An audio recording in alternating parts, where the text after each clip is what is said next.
Christopher Nolan broke new ground when filming the inaugural intimate scene for Oppenheimer, a moment laden with profound implications, much like the hallmark of all Nolan's cinematic works. Surrounding the evocative exchange between Florence Pugh's portrayal of Jean Tatlock and Cillian Murphy's embodiment of J. Robert Oppenheimer, reactions ranging from acclaim to censure emerged across the spectrum of moviegoers. Yet the scene's impact on the holistic representation of Oppenheimer within the film is unmistakable, thus encapsulating its significance. Embedded within this scene is one of the most recognizable excerpts credited to the magnetic intellect behind the inception of the atomic bomb. The setting in Oppenheimer materializes shortly after the encounter between Oppenheimer and Tatlock at a Communist Party gathering in 1936. Tatlock's association with Oppenheimer would leave an indelible mark on his journey, even beyond her commitment in 1944. Amidst the unfolding action, Tatlock momentarily diverts her attention to a volume resting on Oppenheimer's bookshelf,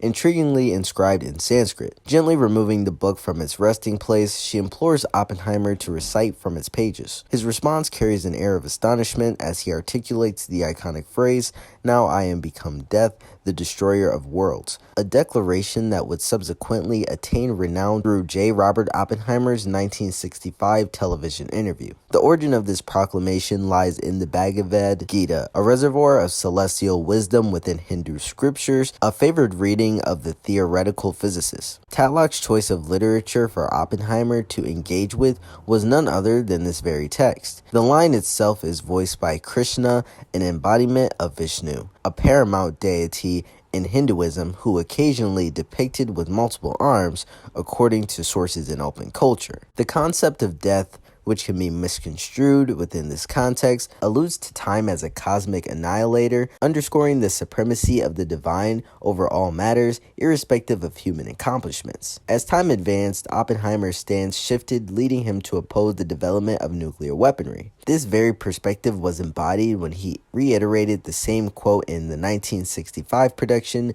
The Decision to Drop the Bomb. Oppenheimer's appropriation and interpretation of this excerpt serve as paradigmatic instances illustrating his attempt to grapple with his involvement in the creation of the cataclysmic atomic bomb. It's hardly surprising that Nolan opted to include this element in Oppenheimer, yet the placement of it within this film has left some individuals puzzled. The initial intimate encounter between Oppenheimer and Jean Tatlock, although originating from an R-rated scene set years apart prior to the creation of the atomic bomb, has been strategically juxtaposed by Christopher Nolan. Through this juxtaposition, Nolan effectively weaves a thematic connection between Oppenheimer and Jean Tatlock's intense romantic relationship and the fervent, catastrophic liaison with the atomic bomb. The parallel draw between their passionate yearning and its ultimate devastation culmination underscores the profound intention behind the inclusion of the intimate scene within Oppenheimer. Notably, Tatlock's battle with mental anguish and her eventual suicide in 1944